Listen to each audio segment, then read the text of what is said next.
यह कहानी पूरी तरह काल्पनिक है। इसमें दिखाए गए सभी पात्र, स्थान और घटनाएं लेखक की कल्पना पर आधारित हैं। किसी जीवित या मृत व्यक्ति, संस्था, धर्म या समुदाय से इसका कोई संबंध मात्र संयोग हो सकता है। इस वीडियो का उद्देश्य केवल मनोरंजन है। कृपया इसे वास्तविकता न समझें। अगर किसी को इससे ठेस पहुंची हो, तो हमें खेद है। यह जानबूझकर नहीं किया गया है। हर्ष का मूड अब काफी बेहतर था। उसने सोचा नहीं था उसकी एक छोटी सी गलती से उसे उसकी पहली वाली अनन्या वापस मिल जाएगी। आज बहुत दिनों बाद वो खुद को फ्री महसूस कर रहा था। अनन्या रूम में सो रही थी। वो उसे बिना डिस्टर्ब किए बाहर हॉल में आ जाता है। जैसे ही हर्ष अपने सामने का नज़ारा देखता है, उसके माथे पर बल पड़ जाते हैं और उसकी आंखें छोटी छोटी हो जाती है। वो देखता है उसके दोनों शरारती बेटे पूरे घर में यहाँ वहाँ एक दूसरे के पीछे भाग रहे हैं। उन दोनों की किलकारियाँ पूरे फ्लैट में गूंज रही थी। भागते भागते जैसे ही अक्षत कियान की नज़र अपने सामने खड़े उनके पापा पर पड़ती है, वो दोनों ही अपनी जगह ही जम जाते हैं। हर्ष अपनी आंखें छोटी करके उन्हें ही घूर रहा था, जो देखकर वो डर जाते हैं। हर्ष उन्हें आंखों से ही अपने पास आने का इशारा करता है। दोनों धीरे धीरे चलकर हर्ष के पास आकर खड़े हो जाते हैं। दोनों ने अपनी नज़रें झुकाए हुई थी। अक्षत कहता है, सोली पापा। वो कियान मेरी नोटबुक लेखक भाग रहा था। हर्ष के सख्त चेहरे पर अचानक से उसकी बात सुनकर एक मुस्कान आ जाती है। वो एक झटके में उन दोनों को अपनी गोद में उठा लेता है। अक्षत कियान हैरान रह जाते हैं। उन्हें लगा था उन्हें आज अपने पापा से अच्छी खासी डांट सुनने को मिलने वाली है। तो मेरा इंतजार कर रहे थे मेरे बच्चे। ये कहकर हर्ष उन दोनों के गालों को चूम लेता है। आज उसका मूड काफ़ी अच्छा था। हाँ पापा, हमने कल रात को आपका कितना इंतजार किया, पर आप तो आए ही नहीं। हर्ष इस पर सैड फेस बनाकर कहता है, सॉरी बच्चा, वो पापा को ना थोड़ा काम आ गया था। बट डोंट वरी पापा, प्रोमिस करते हैं आज पापा पूरा दिन अपने अक्षत कियान के साथ रहेंगे। अक्षत कियान ये सुनकर काफ़ी खुश हो जाते हैं। अंदर सो रही अनन्या भी ये शोर सुनकर बाहर आ जाती है। वो अपने सामने का नज़ारा देखकर मुस्कुरा देती है और किचन में उन सब के लिए ब्रेकफास्ट बनाने चली जाती है। आज संडे था, जिसकी वजह से हर्ष आज पूरा दिन घर पर ही अपनी फैमिली के साथ टाइम स्पेंड करता है। वहीं दूसरी तरफ दिल्ली जिंदल मैंशन अर्णव अनिता के कमरे में। अर्णव भी आज से ही अपना काम कर रहे हैं। वो बेड पर बैठे अपने लैपटॉप पर कोई प्रेजेंटेशन देख रहे थे। वहीं अनिता भी उनके पास ही लेटी थी। उसके दिमाग कुछ चल रहा था। अनिता यही सोच रही थी कि कुछ दिनों पहले पुणे जाने से पहले उसने सोचा नहीं था कि ऊपर वाला उसकी झोली में इतनी खुशियां यूं अचानक भर देगा। उसे उसका बरसों पहले खोया हुआ बेटा वापस मिल गया था, और तो और एक बहू और दो पोते भी। पर अब अनिता के सामने एक और चैलेंज था। उसे ये समझ नहीं आ रहा था कि वो अपने लिए हर्ष के मन में मौजूद कड़वाहट को कैसे दूर करे। वो तो उसकी शक्ल देखने को भी तैयार नहीं था। उसका मन यहाँ जिंदल मैंशन में अब बिल्कुल भी नहीं लग रहा था। वो बरसों बाद मिले अपने बेटे और पोतों के साथ वक्त बिताना चाहती थी, पर उसकी मजबूरी ये थी कि वो ऐसा भी नहीं कर पा रही थी। उसे अक्षत कियान की बहुत याद आ रही थी। अनिता ये सब सोच ही रही थी कि तभी उसके कानों में एक तेज आवाज पड़ती है। ये अर्णव के फोन की रिंगटोन थी। अर्णव अपना फोन रिसीव करते हैं और कहते हैं, कहो, सब ठीक है ना वहाँ? इस पर सामने से एक भारी आवाज आती है, हाँ सर, सब ठीक है। हर्ष सर कल रात देर से घर आए थे और आज सुबह उनके घर से बाहर ही नहीं निकला है। इस पर अर्णव कुछ सोच कर कहते हैं, ठीक है, तुम ध्यान रखो उन चारों में से किसी को भी एक खरोच भी ना आए। ये कहकर अर्णव फोन रख देते हैं। अनिता भी ये सब सुन रही थी। वो भी बेड पर उठकर बैठ जाती है। सब ठीक है ना वहाँ? अर्णव बिना लैपटॉप से अपने नज़रें हटाए कहते हैं, हाँ सब ठीक है, तुम्हें फिक्र करने की ज़रूरत नहीं है। इस पर अनिता एक चैन की सांस लेती है। उसके मन में अब भी कुछ उथल पुथल मची हुई थी। थोड़ी देर चुप रहने के बाद वो कहती है, अर्णव, आपको हर्ष की पत्नी वो लड़की सुरभि कैसे लगती है? अर्णव इस बार भी बिना लैपटॉप स्क्रीन से अपनी नज़रें हटाए कहते हैं, मुझे वो अच्छी लगी, काफ़ी संस्कारी है वो लड़की। वैसे भी अगर हर्ष की खुशी उसमें ही है तो मैं उसे अपनी बहू के तौर पर अपनाने के लिए तैयार हूँ। अनिता इस पर अनन्या के बारे में सोचते हुए कहती है, मुझे वो लड़की कुछ ठीक नहीं लगी। मुझे पूरा यकीन है कि वो अपने बारे में कुछ तो छिपा रही है। मुझे तो इस बात पर भी शक है कि उस लड़की की नाम सुरभि ही है या कुछ और। अर्णव इस बार उसकी बात सुनकर लैपटॉप स्क्रीन से अपनी नज़रें हटाकर अनिता को देखने लगते हैं। वो उसे समझाते हुए कहते हैं, अनिता देखो, अगर ऐसा है भी तो हमें इससे कोई मतलब नहीं है। हमें सिर्फ अपने बेटे और पोतों से मतलब है। वो हर्ष की बीवी है और उसके बारे में फिक्र करने का काम हर्ष करेगा। फिर अर्णव अपने लैपटॉप की तरफ देखते हुए कहता है, वैसे भी हर्ष तुमसे और मुझसे खुन्नस खाए बैठा है। उसे एक और ऐसी वजह मत दो कि वो हमसे और भी ज्यादा नफरत करने लगे। इस पर अनिता हाँ में सर मिलाकर चुप हो जाती है। वो आगे कुछ नहीं कहती। अर्णव को वो दिन याद आता है जब हर्ष उनके सामने खड़ा था। अपने बेटे की आंखों में अपने लिए इतनी नफरत और गुस्सा देखकर उनका भी दिल काफी दर्द कर रहा था। हर्ष हमेशा से ही उनकी बहुत इज्जत करता था, पर उस दिन तो वो उनकी शक्ल भी देखने को तैयार नहीं था। उन्होंने फैसला कर लिया था कि वो हर्ष को पिछले 11 सालों के लिए अच्छे से कंपनसेट करेंगे। उन्होंने अभी से अक्षत, कियान और हर्ष के फ्यूचर के बारे में सोचना शुरू कर दिया था। पहले तो अर्णव इस बात को लेकर काफ़ी परेशान रहते थे कि उनके पास उनका कोई भी ग्रैंड चाइल्ड नहीं है जो उनके बिजनेस एम्पायर को आगे ले जाए। पर जब उन्हें ये पता चला कि हर्ष जिंदा है और उसके 2 बेटे हैं, उनकी खुशी का कोई ठिकाना नहीं रहा। वो तब से वो काफ़ी निश्चिंत थे। वो अक्षत, कियान का इंटेलिजेंस लेवल भी देख चुके थे। वो उन्हें देख कर ही समझ गए थे कि उन्हें ये इंटेलिजेंस और हाई आईक्यू अपने बाप से विरासत में मिला था। अर्णव को यकीन था अक्षत, कियान बड़े होकर उनका ये जिंदल एम्पायर आसानी से अपने संभाल लेंगे, पर इसके लिए उन्हें हर्ष को तैयार करना था। वो अब बस किसी तरह हर्ष का गुस्सा शांत होने का इंतजार कर रहे थे। इसीलिए अब वो ये नहीं चाहते थे कि अब कुछ और ऐसा हो कि उनका बेटा उनसे और ज्यादा नफरत करने लगे। इसीलिए उन्होंने अनिता को दबे हुए शब्दों में वार्निंग दी थी कि वो हर्ष और अनन्या के आपसी मामले में ना पड़े। एक हफ्ते बाद सुबह के वक्त, आज सुबह से ही जिंदल मैंशन में काफी चहल पहल थी। आज जिंदल फैमिली का एनुअल शॉपिंग डे था। मतलब साल में एक दिन पूरी जिंदल फैमिली एक साथ शॉपिंग पे जाती और जिसके मन में जो आता वो खरीद लेता था। क्या हुआ अनिता, तुम नहीं आ रही शॉपिंग के लिए? अर्णव अनिता की पीठ को देखते हुए कहते हैं, जो कि अपने कमरे की खिड़की के बाहर मौजूद जिंदल मैंशन के बाहर का खूबसूरत नज़ारा देख रही थी। अर्णव उसे मुंह लटकाए देख समझ गए थे कि उसको उस दिन उनकी कही बात का बुरा लगा था। इस एक हफ्ते में भी उसने उनसे कोई खास बात भी नहीं की थी।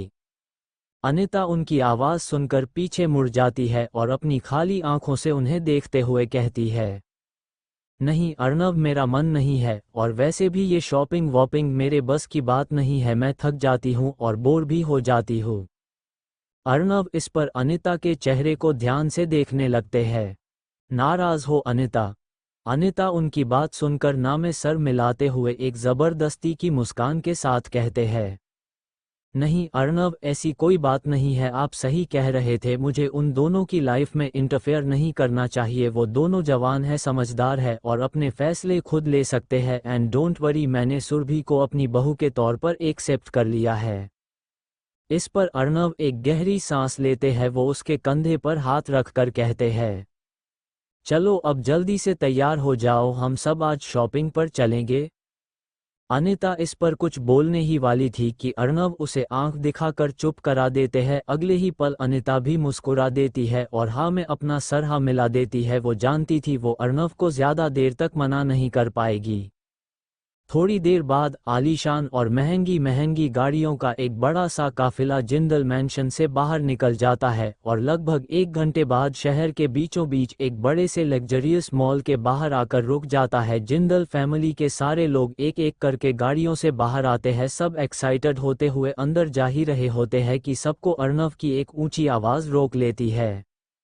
1 मिनट, जरा रुकिए। सब रुक जाते हैं और अपनी सांसें रोककर अर्णव को देखने लगते हैं। अर्णव वहां का माहौल इतना सीरियस देखकर मुस्कुराते हुए कहते हैं, नहीं फिक्र मत कीजिए, घबराने की कोई बात नहीं है। मैं तो बस इतना कहना चाहता था कि आप सब में से जिसको जो लेना है, जितना लेना, सब दिल खोलकर शॉपिंग कीजिए। आज का सारा बिल मेरे नाम।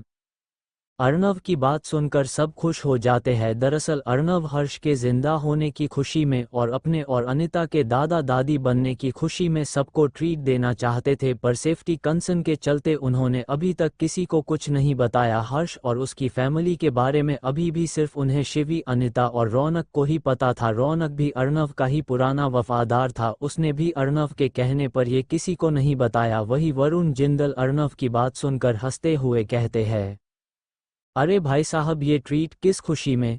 क्या कोई बड़ी डील मिली है क्या आपको?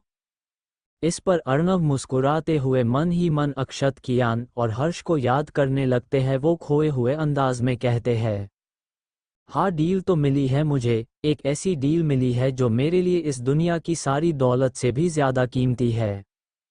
अर्णव की इस बात पर वहां मौजूद जिंदल फैमिली का एक एक इंसान उन्हें अपनी आंखें छोटी करके देखने लगता है। किसी ने भी पिछले 11 सालों में उन्हें इतना मुस्कुराते हुए नहीं देखा था। सब उनकी खुशी की वजह जानना चाहते थे। अर्णव के साथ मौजूद अनिता भी ये बात नोटिस कर लेती है। उसे समझते देर नहीं लगती कि अर्णव हर्ष और अक्षत कियान के मिलने की बात कर रहे हैं। वो ये सोचकर डर जाती है कि कहीं अर्णव सबके सामने उनका नाम ना ले ले। वो चुपके से अर्णव का हाथ कसकर पकड़ लेती है। अर्णव भी जल्दी से अपने होश में आते हैं। उन्हें अपनी गलती का एहसास होता है। ऐसी कौन सी डील मिली है भाई साहब, आपको जरा हमें भी तो बताइए। इस बार वरुण की पत्नी अवनी जिंदल कहती है। अर्णव इस पर हल्की सी मुस्कान के साथ कहते हैं, क्यों नहीं भाभी, पर अभी मैं इस बारे में ज्यादा कुछ नहीं कह सकता। वक्त आने पर मैं खुद आप सबको वो खुशखबरी सुना दूंगा। अभी चलिए, हम एंजॉय करने आए हैं तो वही करते हैं। अर्णव की बात सुनकर वो सब हाँ में सर मिला देते हैं। वो सब ये खुशखबरी जानने के लिए काफी उत्सुक थे, पर किसी के भी अंदर अर्णव से इससे ज्यादा कुछ पूछने की हिम्मत नहीं थी। सब मॉल के अंदर चले जाते हैं और शॉपिंग करने में बिजी हो जाते हैं। लगभग 2 घंटे ऐसे ही शॉपिंग में कब बीत जाते हैं किसी को पता नहीं चलता। अनिता भी अपनी चारों देवरानियों के साथ मौजूद थी। उसकी वो चारों देवरानियों अब तक अपने लिए काफ़ी महंगी महंगी साड़ियाँ और दूसरी भी कई चीज़ें ले चुकी थी, पर उसने अभी तक अपने लिए एक साड़ी तक नहीं ली थी। उसका मन शॉपिंग में कभी लगता ही नहीं था, इसीलिए वो यहाँ आने से पहले आनाकानी कर रही थी। ऊपर से शिवी भी अब कुछ दिनों के लिए अपने ससुराल वापस चली गई थी, जिस वजह से वो और ज़्यादा बोर हो गई थी। पर तभी अनिता की नज़र कुछ दूरी पर मौजूद किड्स सेक्शन पर जाकर टिक जाती है और एक बार फिर उसे अक्षत कियान की याद आ जाती है। उसे याद आता है कि लगभग 10-12 दिन से तो उसने अक्षत कियान को देखा भी नहीं है। उसकी आंखें उन्हें देखने के लिए और उसके कान उनकी किलकारियां और साथ ही साथ उनके मुंह से वो शब्द दादी सुनने के लिए तरस रहे थे। वो लगातार उस किड्स सेक्शन को देख रही थी। उसे देखकर उसके चेहरे पर एक हल्की सी मुस्कान भी आ जाती है। उसे पता भी नहीं चलता कि कब उसके कदम कब उस तरफ बढ़ जाते हैं। अनिता वहां जाकर देखती वहां सारे छोट बच्चों के कपड़े और दीगर सामान था, जिसे देखकर उसकी आंखों में चमक आ जाती है। वो वहां के काउंटर पर जाकर काउंटर पर मौजूद आदमी से कहती है, आप मुझे 3 से 4 साल के बच्चों के लिए कपड़े दिखा सकते हैं? वो आदमी अनिता की बात सुनकर हाँ में अपना सर मिला देता है और कुछ ही देर में वो अनिता के सामने काफ़ी सारे क्यूट क्यूट टी शर्ट्स और शॉर्ट्स हाजिर कर देता है। अनिता अपनी चमकती आंखों से वो सारे कपड़े देख रही थी। वो यही सोच रही थी कि इनमें से कौन से कपड़े अक्षत कियान पर अच्छे लगेंगे और उन्हें फिट आएंगे। अनिता को इस बात का एहसास भी नहीं हुआ कि वो कब तक वही खड़ी कपड़े देख रही थी। वही बाहर मौजूद जिंदल फैमिली की शॉपिंग खत्म हो चुकी थी। सब अब जाने की तैयारी में थे। सब एक जगह जम जाते हैं। अर्णव जो कि वही खड़े थे वो नोटिस करते हैं कि अनिता अभी तक नहीं आई। वो थोड़ी ऊंची आवाज में अपनी भाभियों की तरफ देखकर कहते हैं, आप में से किसी ने अनिता को देखा क्या? वो कहाँ है? इस पर अवनी जिंदल यहाँ वहाँ देखते हुए कहती है, भाई साहब मैंने उन्हें किड्स सेक्शन की तरफ जाते हुए देखा था, पर काफ़ी देर हो गई है, वो अब तक आई ही नहीं। आप फिक्र मत कीजिए, मैं उन्हें लेकर आती हूँ। ये कहकर अवनी जिंदल किड्स सेक्शन की तरफ अपने कदम बढ़ा देती है। अर्णव कुछ कहने वाले थे पर तब तक वो वहाँ से निकल गई थी। अनिता अब तक अक्षत कियान के लिए कपड़े देखने में बिजी थी, तभी अवनी भी वहां आकर खड़ी हो जाती है। वो अभी अनिता को आवाज देने ही वाली होती है कि उसकी नज़र अनिता के हाथ में मौजूद कपड़ों पर पड़ती है जो लगभग 3 से 4 साल के बच्चों के लिए थे। ये देखकर अवनी को कुछ अजीब लगता है। वो अनिता को देखते हुए अपने मन में कहती है, ये भाभी 3-4 साल के बच्चों के लिए कपड़े क्यों ले रही है? जहां तक मुझे पता है जिंदल फैमिली में तो इस वक्त इस उम्र का कोई बच्चा नहीं है। भाभी आप अब तक यहाँ, चलिए जाने का टाइम हो गया है। अनिता अचानक ऐसे किसी की आवाज सुनकर चौंक जाती है। उसके हाथ में मौजूद टी शर्ट उसके हाथ से गिरकर नीचे गिर जाती है। वो पीछे मुड़कर देखती है तो ये अवनी जिंदल थी। वो मैं। उसके मुंह से यही शब्द बाहर आते हैं। उसकी आवाज उसके गले में अटक। उसे डर था कि कहीं अवनी को शक ना हो जाए। अवनी चलकर अनिता के पास आती है। वो कभी अनिता को देखती तो कभी उन कपड़ों को जो कि काउंटर पर मौजूद थे। और ये क्या, आप ये 3-4 साल के बच्चों के कपड़े क्यों देख रही है? इस उम्र का कोई बच्चा हमारी फैमिली में तो नहीं है। फिर आप ये किसके लिए ले रही है? इस पर अनिता कुछ देर के लिए ब्लैंक सी हो जाती है। उसे समझ में नहीं आ रहा था कि उसे क्या करना चाहिए। थोड़ी देर सोचने के बाद वो एक नकली मुस्कान के साथ कहती है, अरे वो शिवी है ना? भाभी आपको तो पता ही है कि शिवी प्रेग्नेंट है, इसलिए मैं उसी के होने वाले बच्चे के लिए कपड़े देख रही थी। अवनी को उसकी ये बात काफी अजीब लगी। जो बच्चा अभी पैदा भी नहीं हुआ, अनिता उसके लिए इतने बड़े साइज के कपड़े आखिर क्यों ले रही है? अनिता उसकी सवालिया नजरों को भाप गई थी। वो मुस्कुरा कर कहती है, अरे वो भाभी बच्चे हैं ना, कब बड़े हो जाते हैं, इसीलिए मैं तो बस देख रही थी। अवनी इस पर अपना सर नाने मिलाकर कहती है, आप भी ना भाभी, खैर आपको जो लेना है ले लीजिए, बाहर सब आपका इंतजार कर रहे हैं तो जल्दी आइएगा। ये कहकर अवनी वहां से चली जाती है।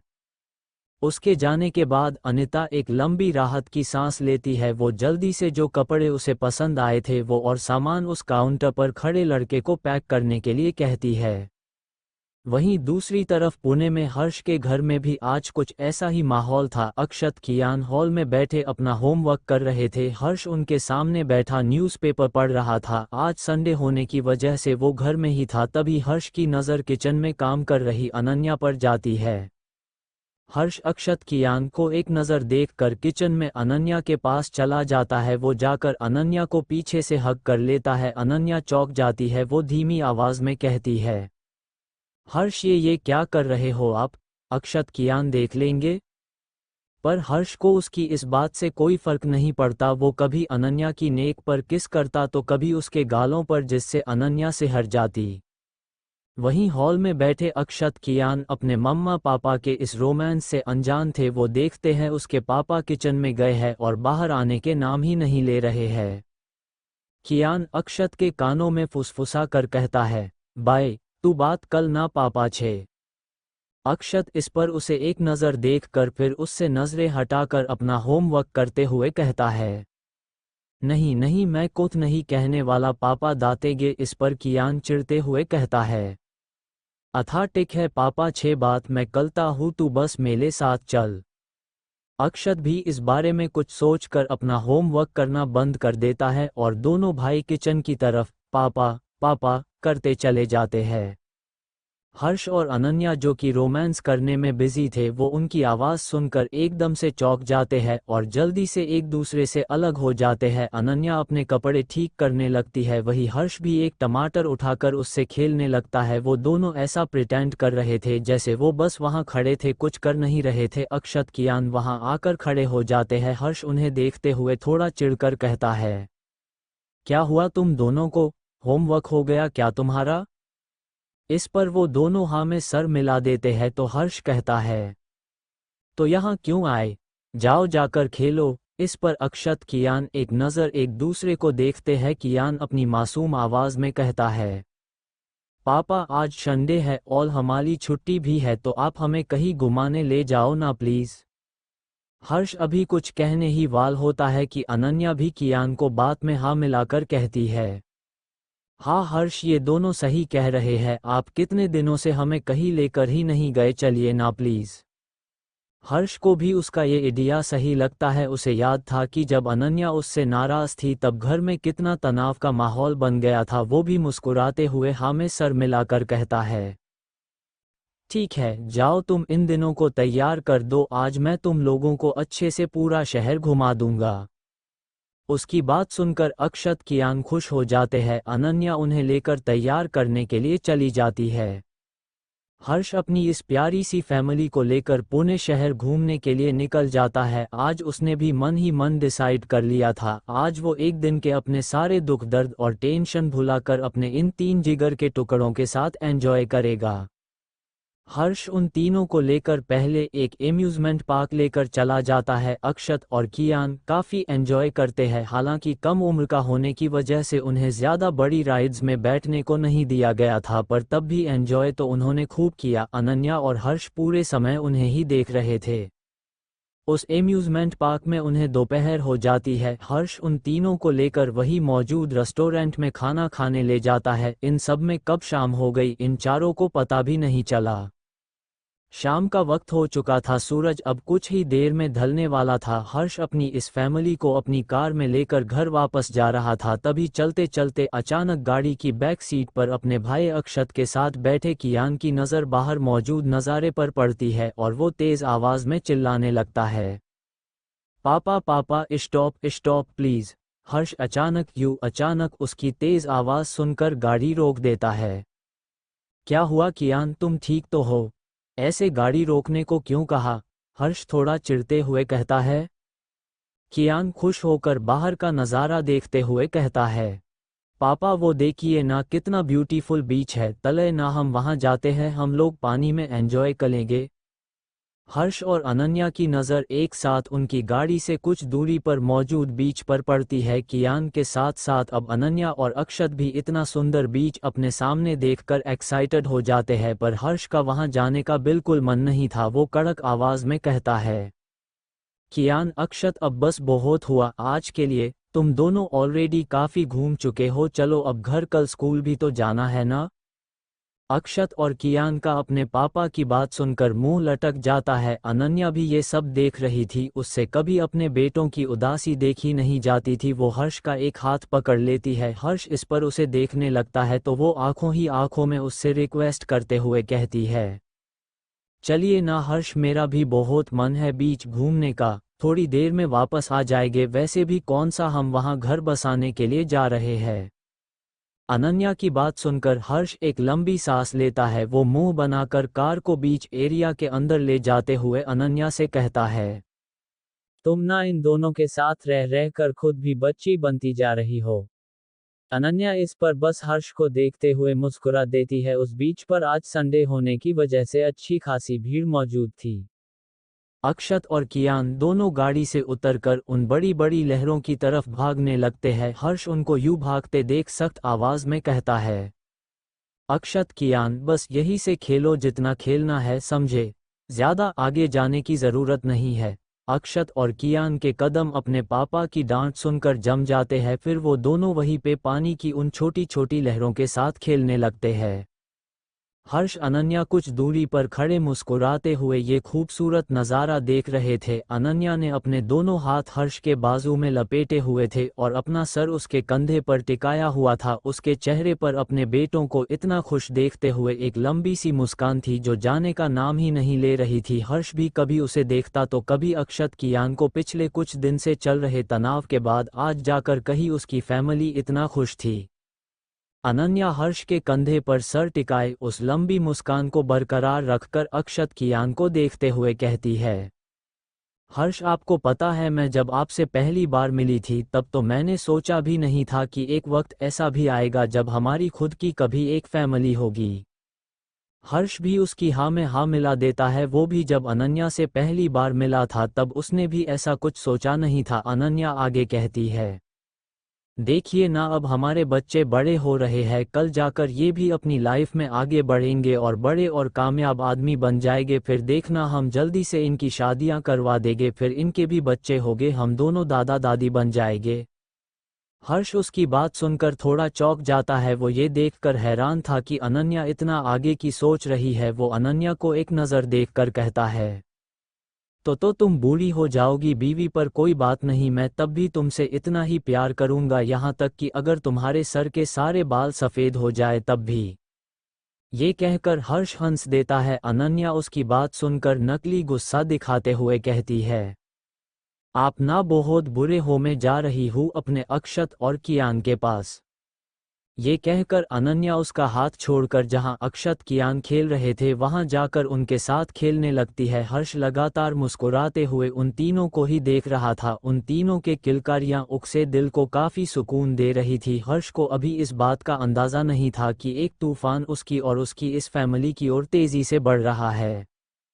हर्ष, जो कि मुस्कुराते हुए अनन्या और अक्षत कियान को पानी में खेलते हुए देख रहा था, उसके पीछे से लगभग 24-25 साल की एक लड़की किसी से फोन पर बात करते हुए उसी की तरफ बढ़ी चली आ रही थी। वो लड़की किसी मॉडल जैसी खूबसूरत थी। उसने बेबी कलर पिंक कलर की एक टी शर्ट और ब्लैक शॉर्ट्स पहन रखे थे। वो दिखने में बला की खूबसूरत थी। गोरा रंग, ऊंचा कद, जीरो फिगर, सच में वो लड़की किसी मॉडल जैसी लग रही थी। उस लड़की का ध्यान अभी भी अपने सामने खड़े हर्ष पर नहीं था। वो किसी से फोन पर बात करने में बिजी थी। ऐसा लग रहा था कि वो फोन की दूसरी तरफ से बात कर रहे शख्स से किसी बात को लेकर झगड़ रही थी। इससे पहले ही कि कोई और कुछ कर पाता, वो लड़की एक झटके से जाकर हर्ष की चौड़ी और मजबूत पीठ से टकरा जाती है। ये टक्कर इतनी जोरदार थी कि हर्ष एकदम से चौंक कर पीछे मुड़ता है और उस लड़की को तो ऐसा लगा जैसे वो किसी मजबूत चट्टान से टकरा गई हो। वो लड़की इस टक्कर की वजह से अपना बैलेंस खो देती है और तेजी से गिरने लगती है।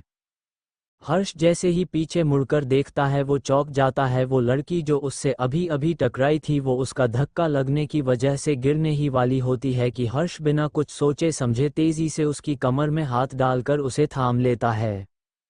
वो लड़की इतना डर गई थी कि उसने गिरने के डर से अपनी आंखें कसकर बंद करके रखी हुई थी, पर जब कुछ देर बाद भी उस लड़की को किसी भी तरह के किसी दर्द का एहसास नहीं होता तो वो अपनी आंखें धीरे धीरे खोल लेती है। आंखें खोलते ही उस लड़की को अपनी आंखों के सामने हर्ष का हैंडसम दिखता है। वो लड़की अपने सामने मौजूद हर्ष का बेहद आकर्षक चेहरा निहारने लगती है। वो लड़की हर्ष को बिना अपनी पलकें झपकाए देखने लगती है। उसकी शक्ल देखकर ही समझ में आ रहा था कि उसने ऐसा हैंडसम और दमदार पर्सनैलिटी वाला इंसान आज से पहले कभी नहीं देखा था।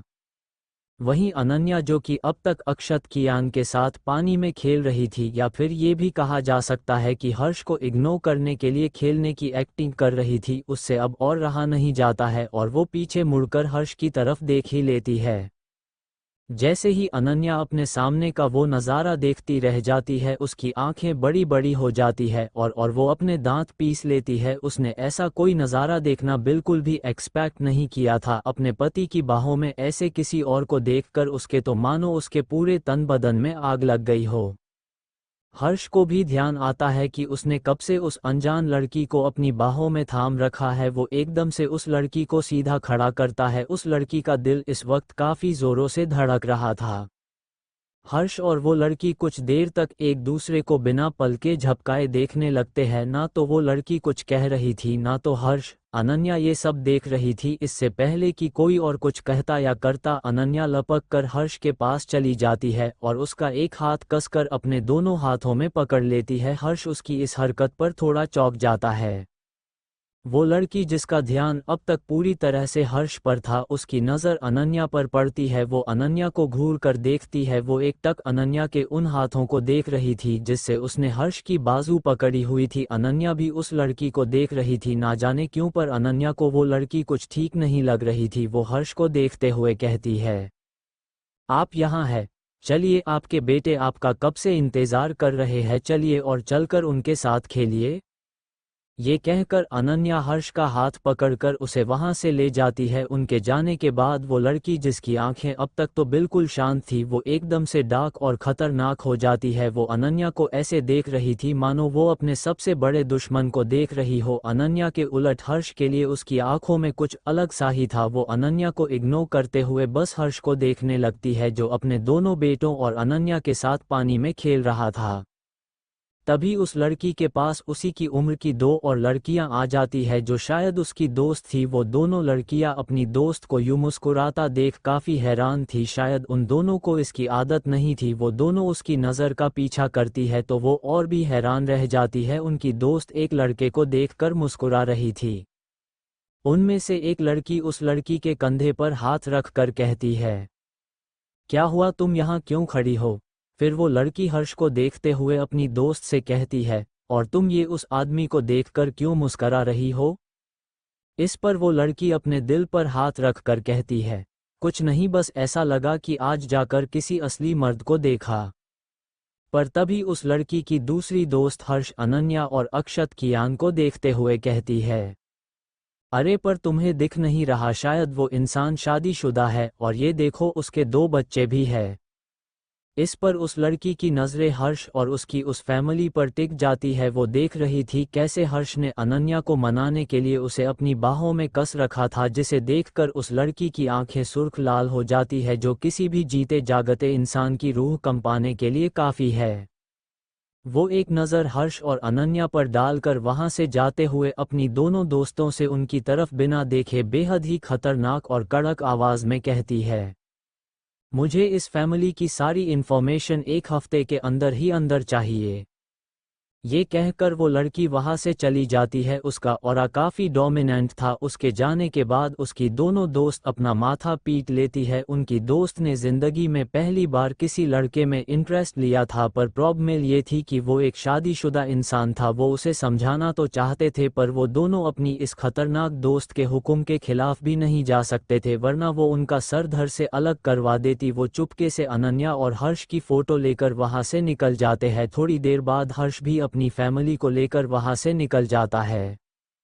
रात का वक्त हर्ष अनन्या के फ्लैट में अक्षत कियान पूरा दिन खेल खेल कर थक के चूर थे, वो सो गए थे। वही अनन्या अभी भी हर्ष के उस अनजान लड़की को अपनी बाहों में लेने से नाराज थी, या ये कह सकते हैं कि शायद नाराज होने का नाटक कर रही थी, सिर्फ हर्ष को परेशान करने के लिए। उसे अच्छे से पता था हर्ष ऐसा कुछ जानबूझकर नहीं कर सकता। BVEM सॉरी, वो सारी गलती उस अनजान लड़की की थी। वो ना जाने कहाँ से आकर मुझसे टकरा गई थी। मैं तो तुम तीनों को देखने में बिजी था। हर्ष खिड़की के पास खड़ी अनन्या की कमर में अपने दोनों हाथ डालकर अपना सर उसके कंधे पर टिका कर कहता है। अनन्या को ये सब देख अंदर ही अंदर काफ़ी मज़ा आ रहा था। वो अपना नाटक जारी रखती है। वो अपने आप को हर्ष से छुड़ाने की कोशिश करते हुए कहती है, छोड़िए मुझे और जाइए ना। उसी सो कॉल्ड अनजान लड़की के पास देखा मैंने कैसे उसकी कमर में हाथ डाल रखा था आपने। पर हर्ष उसे छोड़ता नहीं है। वो एक झटके से उसे अपने सामने करता है, जिससे अनन्या की आंख बड़ी बड़ी हो जाती है। हर्ष उसके दोनों हाथ पकड़ मजबूती से पकड़ लेता है और उसे दीवार से सटा देता है। अनन्या भी स्ट्रगल करना बंद कर देती है। उसे पता था कि वो हर्ष से तभी छूट पाएगी जब हर्ष चाहता हो। बहुत नाराज हो ना बीवी, चलो मैं तुम्हारी नाराज़गी दूर कर देता हूँ। ये कहकर हर्ष उसके उन मुलायम होठों पर अपने होंठ रख देता है।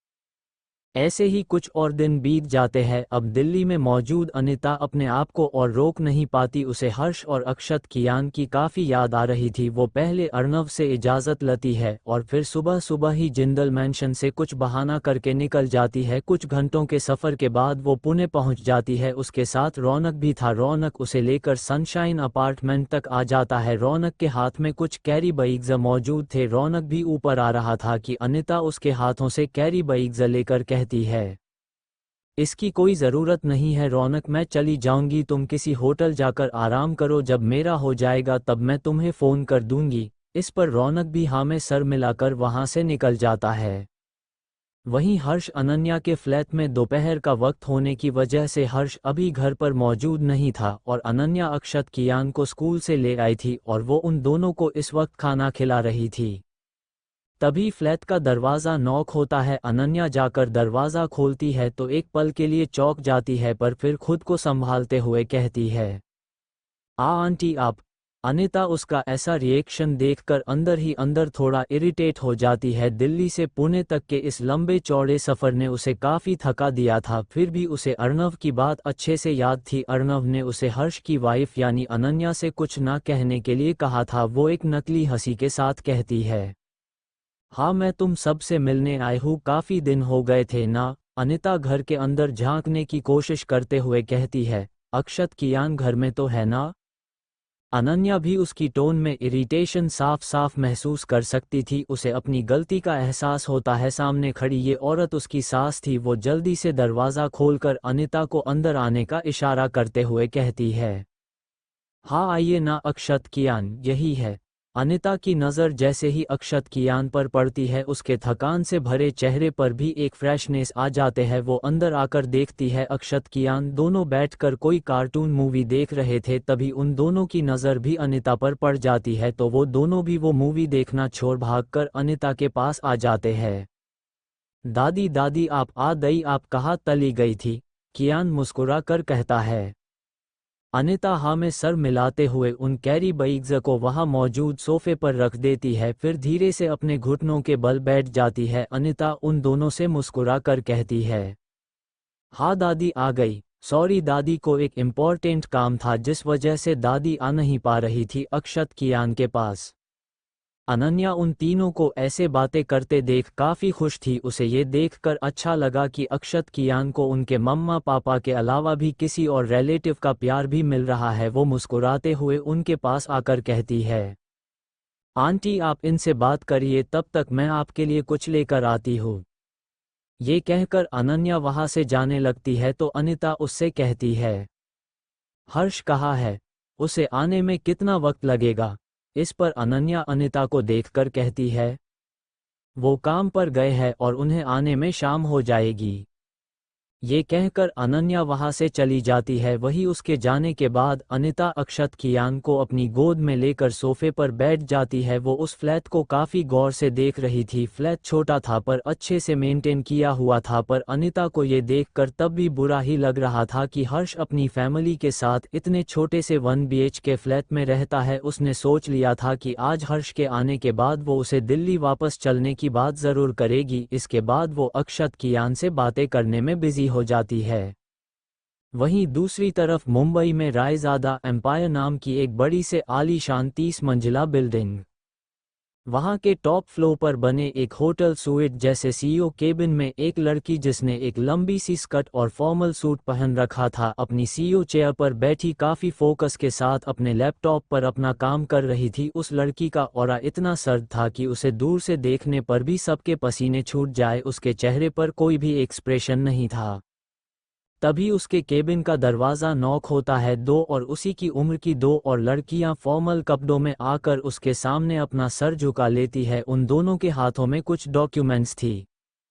जो लड़की सीईओ चेयर पर बैठी थी वो लड़की वही थी जो उस दिन बीच पर हर्ष से टकराई थी। इसका नाम था उर्वशी रायजादा। ये अपने पापा रघुनाथ रायजादा की इकलौती बेटी और इस रायजादा एम्पायर की सीईओ थी। और वो दो लड़कियों जो उसके साथ थी उसमें से एक उसकी असिस्टेंट नव्या थी और दूसरी उसकी दोस्त साक्षी थी। योर टाइम इज़ अप उस बारे में पता चला जिसके बारे में मैंने पता करने को कहा था। उर्वशी एक नज़र साक्षी और नव्या को देखते हुए कहती है। इस पर नव्या अपना थूक निगल कर हाँ में सर मिला देती है और अपने हाथ में मौजूद फाइल जिसमें हर्ष और उसकी फैमिली की सारी जानकारी थी वो उर्वशी के सामने रख देती है। उर्वशी और उसके गुस्से से उसके ऑफिस में सब बहुत डरते थे। वो सभी के साथ काफ़ी रूड थी जिस वजह से उसके नव्या और साक्षी के अलावा ज़्यादा दोस्त भी नहीं थे। ऐसा नहीं था कि उर्वशी हमेशा से ऐसी थी। वो जब 15 साल की थी तब उसकी मां गुजर गई थी जिसका उसे काफ़ी गहरा सदमा लगा था। उसके पापा रघुनाथ रायजादा ने बड़ी मुश्किल से उन दिनों उसको संभाला था, पर उसके बाद ही से वो बिल्कुल पत्थर जैसी हो गई थी। अंदर से भी और बाहर से भी उसने अपने आप को बिल्कुल काम में डूबा लिया था। उर्वशी लैपटॉप को साइड में रखकर वो फाइल पढ़ने लगती है जिसमें हर्ष की इन्फॉर्मेशन मौजूद थी। जैसे जैसे उर्वशी हर्ष की इन्फॉर्मेशन पढ़ती है उसकी आंखें सर्द होती जाती है। वो अपने मन में कहती है, ओह तो मेरे हीरो का नाम समर है और उसकी एक वाइफ भी है सुरभि। इन दोनों की शादी 4 साल पहले हुई थी और इनके 2 बच्चे भी हैं अक्षत कियान। इससे पहले कि उर्वशी कुछ कहती नव्या तपाक से कहती है, ma'am mister Samar shield and core security services नाम की कंपनी एक में as a security adviser job करते हैं। उर्वशी एक लंबी सांस लेकर उस फाइल को बंद कर देती है और अपनी कुर्सी अपना सर टिकाकर अपनी आंखें बंद कर लेती है। कुछ देर कुछ सोचने के बाद वो बिना अपनी आंखें खोले नव्या और साक्षी से कहती है, तुम दोनों को क्या लगता है, क्या समर किसी तरह सुरभि को छोड़ सकता है? क्या किसी तरह हम उसे इसके लिए मजबूर नहीं कर सकते? वो चाहे तो मैं उसके दोनों बेटों की माँ बनने के लिए भी तैयार हूँ, मैं उन दोनों को माँ का प्यार देने के लिए भी तैयार हूँ। इस पर साक्षी डरते हुए कहती है, अरे उर्वशी, तुम पागल हो गई हो क्या? तुम कहना क्या चाहती हो? इस पर उर्वशी हर्ष का हैंडसम चेहरा याद करते हुए मुस्कुराकर कहती है, सच कहा, पागल तो मैं हो गई हूँ। फिर वो अपनी सीट पर ठीक से बैठकर नव्या और साक्षी को देखते हुए कहती है, और मैं वही कह रही हूँ जो तुम दोनों समझ रही हो। मतलब आप कहना क्या चाहती है मैम? नव्या अपने सर से पसीना साफ करते हुए कहती है। उसे उर्वशी से इस वक्त किसी सनकी जैसी वाइब्स आ रही थी जो अपना मकसद पूरा करने के लिए किसी भी हद तक जा सकती है। उर्वशी बड़े आराम से अपने सर को अपने दोनों हाथों पर टिकाए साक्षी और नव्या से कहती है, अरे अब तुम दोनों कोई दूध पीती बच्चियां तो हो नहीं जिन्हें मुझे सारी बातें समझनी पड़े। जाहिर सी बात है कि I love him and I want him. Navya और साक्षी उसकी बात सुनकर एक दूसरे को देखने लगते हैं। तभी उर्वशी आगे कहती है, और वैसे भी समर को तो मेरा होने ही पड़ेगा, अगर वो मेरा नहीं हुआ तो मैं उसे किसी और का भी नहीं होने दूंगी। It's quite simple. साक्षी और नव्या उसकी बात सुनकर और भी ज्यादा डर जाते हैं। उन्हें पता था उर्वशी अपनी जबान की पक्की है, वो जो कुछ भी कहती है वो करके भी दिखाती है। उर्वशी कहती है, अब मेरी बात ध्यान से सुनो, जाओ और समर और उसकी बीवी दोनों को पैसों का लालच दो, प्रॉपर्टी का लालच दो, उसे मेरे नाम से लव लेटर्स भेजो या जो भी करो, आई डोंट केयर, पर समर को उसकी बीवी से डाइवोर्स लेने के लिए और मुझसे शादी करने के लिए तैयार करो, समझी तुम दोनों? उर्वशी अभी इस बात से अनजान थी कि जिसे वो एक मामूली सिक्योरिटी ऑफिसर समझ रही है वो दरअसल देश के सबसे बड़े बिजनेस टाइकून्स में से एक अर्नव जिंदल का बेटा हर्ष जिंदल है। साक्षी कुछ कहने ही वाली थी कि उर्वशी उसकी बात को काटते हुए कहती है, इनफ फॉर नाउ, अब मुझे इस बारे में और कोई बात नहीं करनी, जाओ और मेरा दिया हुआ काम करो, समझी? उसकी तेज आवाज सुनकर नव्या और साक्षी वहां से निकल जाते हैं।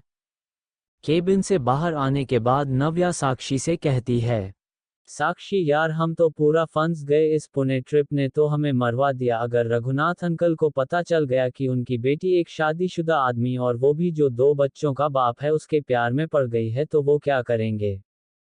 साक्षी इस पर बेबसी से हाँ में सर मिलाते हुए कहती है, हाँ यार, इन दोनों बाप बेटी के बीच हम दोनों आटे की तरह पिस रहे हैं। ये सब बातें करते करते वो दोनों वहां से निकल जाती है। यहाँ पुणे में अनिता को हर्ष के फ्लैट में अब कुछ घंटे बीत गए थे। उसने पूरा वक्त अक्षत कियान के साथ खेलन में बिता दिया था। उनके साथ वक्त बिताकर उसकी सारी थकान मिट गई थी। उसे ऐसा लगा जैसे कि वो हर्ष और आकाश का बचपन एक बार फिर से जी लिया हो। शाम का 7:30 बज जाते हैं। अनिता अक्षत कियान के साथ सोफे पर बैठी, अनन्या भी वही खड़ी उन तीनों को देख रही थी। अनिता अब बस हर्ष के आने का इंतजार कर रही थी। तभी फ्लैट का दरवाज़ा नॉक होता है। अनन्या को तो पता ही था कि कौन आया होगा। वो अनिता को देखने लगती है। अनिता की आंखें भी उसकी आंखों से जाकर मिल जाती है। अनिता भी उसकी आंखें देखकर समझ जाती है। वो उसे दरवाज़ा खोलने का इशारा कर देती है और गहरी सांस लेकर अपनी जगह पर खड़ी हो जाती है। वो अपने आप को आगे आने वाली सिचुएशन के लिए तैयार कर रही थी। उसे पता था कि हर्ष उसे यूं यहाँ अचानक देखकर खुश तो बिल्कुल भी नहीं होगा और शायद उस पर गुस्सा भी कर दे। अनन्या जाकर दरवाज़ा खोल देती है और जैसा कि सब लोग उम्मीद कर रहे थे, ये कोई और नहीं हर्ष ही था। पहले तो हर्ष के चेहरे पर पूरे दिन के बाद अनन्या का खूबसूरत चेहरा देखकर एक हल्की मुस्कान आ जाती है, पर तभी उसे कुछ अजीब लगता है। वो घर के अंदर आता है तो अंदर आते ही उसकी नज़र अपनी माँ पर पड़ती है। अपनी माँ को यहाँ अचानक अपने घर में देख हर्ष कुछ समझ नहीं पाता। उसका बोहे तन जाती है और उसका चेहरा एक्सप्रेशनल लेस हो जाता है। वो अनिता को घूरते हुए कहता है, आप यहाँ? इससे आगे की हर्ष कुछ और कहता। अनिता मुस्कुराते हुए तपाक से कहती है, हाँ, तुमसे और अक्षत कियान से मिलने आई थी, काफी दिन हो गए थे ना तुम सबसे मिले। हर्ष इस पर कुछ नहीं कहता, पर तभी उसकी नज़र अनिता के लाए हुए तोहफों पर पड़ती है जो वही टेबल पर रखे हुए थे, जिसे देखकर उसे अब गुस्सा आ जाता है। वो कहता है, ये क्या? मैंने आपसे मना किया था ना कि आपको ऐसे गिफ्ट्स लाने की ज़रूरत नहीं है, फिर आप क्यों लाए? अनन्या भी ये सब देख और सुन रही थी। उसे भी हर्ष का अपनी माँ के प्रति ये रूड बिहेवियर अच्छा नहीं लग रहा था, पर वो उन दोनों माँ बेटे के बीच नहीं बोलना चाहती थी। अनिता हर्ष की बात के जवाब में कहती है, तुम्हारे बोलने से क्या होता है? मैं अपने अक्षत कियान के लिए वो सब करूंगी जो मुझसे बन पाता है, और तुम्हारे लिए भी करूंगी, फिर चाहे तुम चाहो या ना चाहो। अक्षत कियान उसकी बात सुनकर मुस्कुरा देते हैं। इस पर हर्ष अनिता को अपनी आंखें कुछ देर तक घूरने लगता है। वो उसका चेहरा पढ़ने की कोशिश कर रहा था। वो अपने दोनों हाथ आपस में बांधते हुए कहता है, पर अक्षत कियान ही क्यों? आपको इन दोनों से ही इतना लगाव क्यों है? आपके आकाश के बच्चे नहीं है क्या?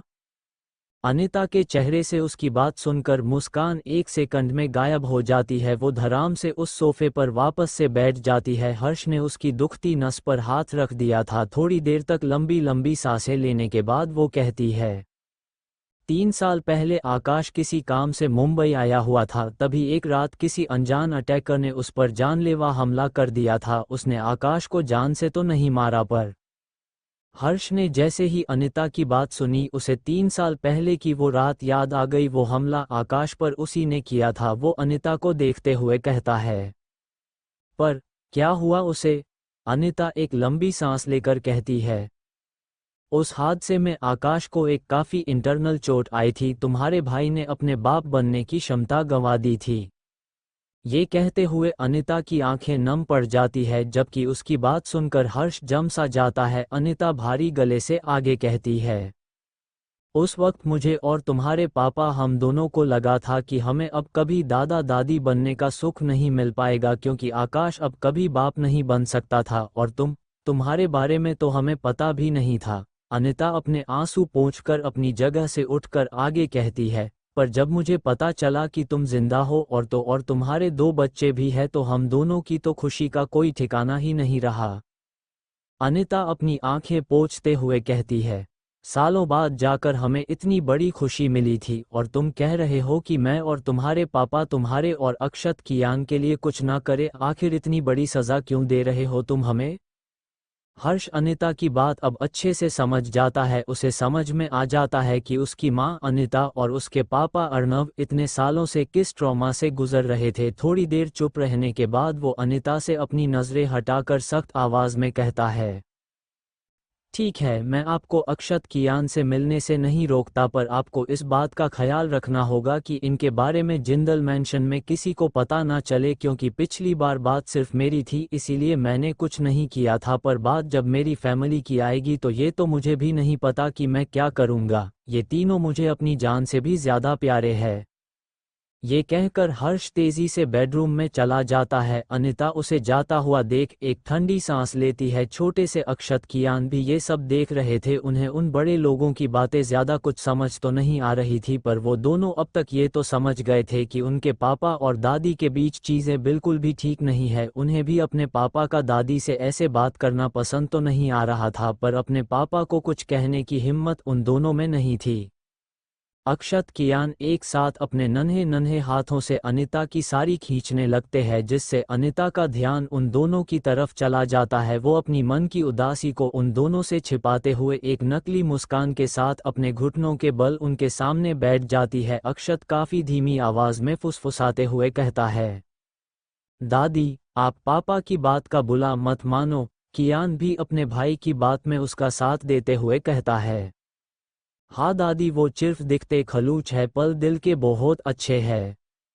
अनिता को उन दोनों की मासूमियत पर बड़ा प्यार आ रहा था। ये दोनों बच्चे कितने समझदार है। वो उन दोनों के गाल सहलाते हुए कहती है, हाँ बेटा, मुझे पता है तुम्हारे पापा के बारे में सब कुछ, तुम फिक्र मत करो। मैंने उनकी किसी भी बात का कोई भी बुरा नहीं माना। उसकी इस बात पर अक्षत कियान एक साथ मुस्कुरा देते हैं। तभी अनिता की नज़र सामने खड़ी अनन्या पर पड़ती है, जो उन लोगों की तरफ देख रही थी। अनिता सीधे खड़े होकर एक गहरी सांस लेती है। वो एक नज़र बेडरूम के बंद दरवाजे को देखती है, फिर वो अक्षत कियान के सर पर हाथ फेर कर कहती है, सॉरी बच्चों पर अब दादी को जाना पड़ेगा। अक्षत कियान के चेहरे बात सुनकर लटक जाते हैं। तभी अनन्या उसे रोकते हुए काफी धीमी आवाज में कहती है, आंटी आप कहाँ जा रही है इस वक्त?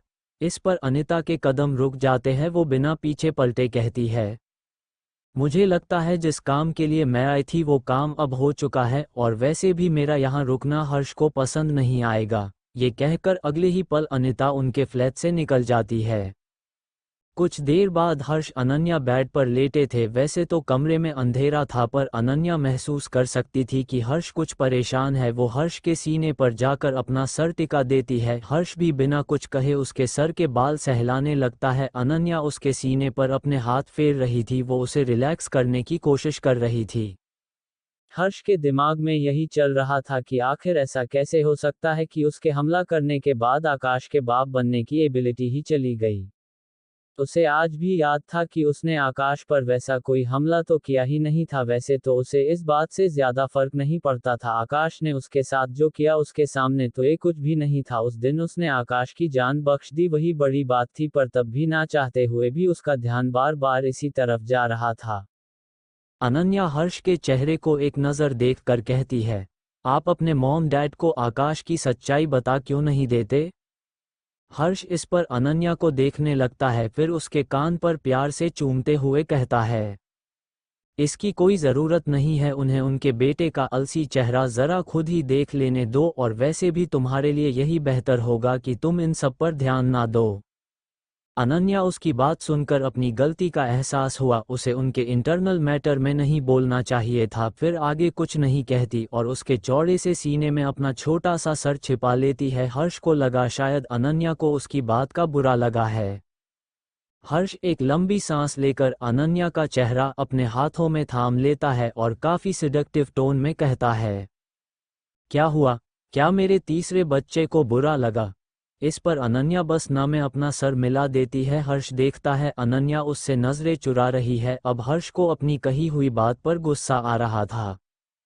अगले ही पल हर्ष अनन्या को काफी पैशनेट होकर किस करने लगता है, जिससे अनन्या की आंखें बड़ी बड़ी हो जाती है। थोड़ी देर तक किस करने के बाद वो उसकी आंखों में आंखें डालकर कहता है, सॉरी स्वीट हार्ट, मेरे कहने का मतलब वो नहीं था। मेरी दुनिया तुमसे ही शुरू होती है और तुमसे ही खत्म होती है। मेरे शरीर, मेरी रूह और मेरी हर चीज़ पर तुम्हारा पूरा हक है। तुम मुझसे जुड़ी हर चीज़ पर बोलने का बराबर का हक रखती हो, ओके?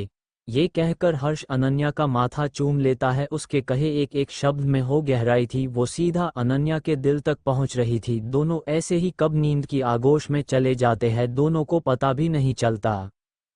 अगले दिन हर रोज की तरह हर्ष सुबह सुबह अक्षत कियान को लेकर स्कूल ड्रॉप करके अपने ऑफिस चला जाता है। अभी उसे अपने केबिन में आए कुछ ही देर बीती थी कि ऑफिस का एक प्यून वहां फूलों का एक बड़ा सा गुलदस्ता ले आता है। हर्ष की आंखें ये देखकर छोटी छोटी हो जाती है। वो उस प्यून को घूरते हुए कहता है, अरे ये क्या ले आए तुम? इस पर वो प्यून वो गुलदस्ता टेबल पर रखते हुए कहता है, वो साहब जी कोई छोड़ गया था आपके लिए, इस पर आप ही का नाम था तो मैं यही ले आया। प्यून अपनी बात कहकर वहां से चला जाता है। हर्ष उस गुलदस्ते को कुछ देर तक देखने लगता है। उस पर एक लिफाफा था जिस पर only for my love summer यानी उसी का नाम लिखा हुआ था, जिसे देखकर उसकी आंखें और भी ज्यादा सख्त हो जाती है। उस पर चिट्ठी भेजने वाले का कोई नाम पता ही नहीं था। वो लिफाफा खोलकर देखता है तो उसमें एक चिट्ठी भी मौजूद थी। हर्ष जल्दी से वो चिट्ठी पढ़ने लगता है। चिट्ठी के शब्द कुछ ऐसे थे, डियर समर, तुम्हें शायद ये चिट्ठी पढ़कर अजीब लगे, लेकिन अब मेरे सब्र का बांध टूट चुका है। मैं तुम्हें सिर्फ प्यार नहीं करती बल्कि तुम्हें अपना मान चुकी हूँ, और मैं किसी भी कीमत पर तुम्हें खोना नहीं चाहती। तुम्हें शायद यह नहीं पता कि मैं तुम्हारे हर कदम पर नज़र रखती हूँ। तुम्हारी मुस्कान, तुम्हारी आदतें, तुम्हारी जिंदगी, सब कुछ मेरी जिंदगी का हिस्सा बन चुका है। लेकिन अब और इंतज़ार नहीं, तुम्हें चाहा है दिल से, अब यह इकरार करना ही होगा। मुझे ठुकराने की गलती मत करना, क्योंकि मेरा प्यार तुम्हें स्वीकार करना ही होगा। समर, अगर तुम सोच रहे हो कि मैं हार मान लूंगी तो तुम गलत हो। मैं तुम्हें पाना चाहती हूँ, और जो मेरा है उसे कोई मुझसे छीन नहीं सकता। अगर तुमने मेरे इमोशंस को नज़रअंदाज करने की कोशिश की तो मैं वो कदम उठाऊंगी जो तुम सोच भी नहीं सकते। ये दिल पागल है, पर जुनून में ये कमज़ोर नहीं, जो मुझे ठुकराए। उसकी ज़िंदगी आसान नहीं। समर, ये प्यार का इकरार नहीं, बल्कि मेरा अधिकार है। मैं चाहती हूँ कि तुम इसे समझो और इसे स्वीकार करो। तुम्हारे पास ज़्यादा समय नहीं है। जो फैसला लेना है, जल्दी लो। याद रखना, मैं तुम्हें हासिल करने के लिए किसी भी हद तक जा सकती हूँ। तुम्हारी और सिर्फ तुम्हारी, वो जिसका तुम प्यार और जुनून बन चुके हो। हर्ष जैसे जैसे वो लव लेटर पढ़ रहा था, उसकी आंखें और भी ज्यादा सख्त होती जा रही थी। उसे गुस्सा भी आ रहा था और अजीब भी लग रहा था। उसे समझ नहीं आ रहा था कि ऐसी कौन सी लड़की है जो एक शादीशुदा इंसान को ऐसे लव लेटर्स लिखकर भेज रही है। हर्ष के हिसाब से अब तो वो अब उतना यंग भी नहीं था कि लड़कियां उसके आगे पीछे घूमे। उसकी उम्र 30 से ज्यादा थी और वो 2 बच्चों का बाप भी था। थोड़ी देर सोचने के बाद हर्ष इस बात पर ज्यादा ध्यान ना देने का फैसला करता है। उसे लगा शायद कोई उसके साथ मजाक कर रहा है और वो अपने काम में बिजी हो जाता है। यहाँ दूसरी तरफ दिल्ली जिंदल मैंशन में अनिता अपने रूम में बेड पर बिना आंखें बंद किए लेटी थी। वो एकटक लगातार सीलिंग को घूर रही थी। अर्नब भी उसके पास वैसे ही लेटे थे।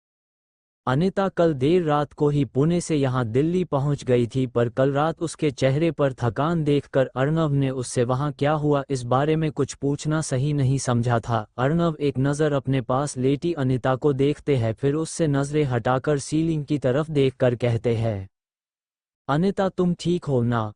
और वहाँ वहाँ सब ठीक था ना? वो सब ठीक है ना? इस पर अनिता हाँ में सर मिलाते हुए बिना अर्नव की तरफ देखते हुए कहती है, हाँ वो सब ठीक है, आप फिक्र मत कीजिए। अर्नव उसकी बात सुनकर एक चैन की सांस लेते हैं। कुछ देर चुप रहने के बाद वो फिर से कहते हैं, हर्ष ने तुमसे कुछ कहा तो नहीं ना? उसने कुछ उल्टा सीधा तो नहीं किया ना? इस पर अनिता थोड़ी देर सोचने के बाद ना में सर मिलाकर कहती है, नहीं ऐसी कोई बात नहीं थी। इनफैक्ट मैंने अक्षत और कियान के साथ काफ़ी अच्छा वक्त बिताया था।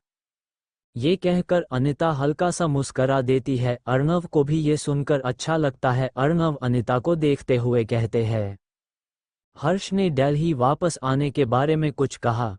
इस पर अनिता अपने और हर्ष के बीच हुई बातों को याद करने लगती है। उसने इस बार अर्नव की तरफ देखते हुए कहा, नहीं, मेरी उससे इस बारे में कोई बात नहीं हुई। पर क्या? अर्नव उसकी बात सुनकर बेड पर उठकर बैठी जाते हैं।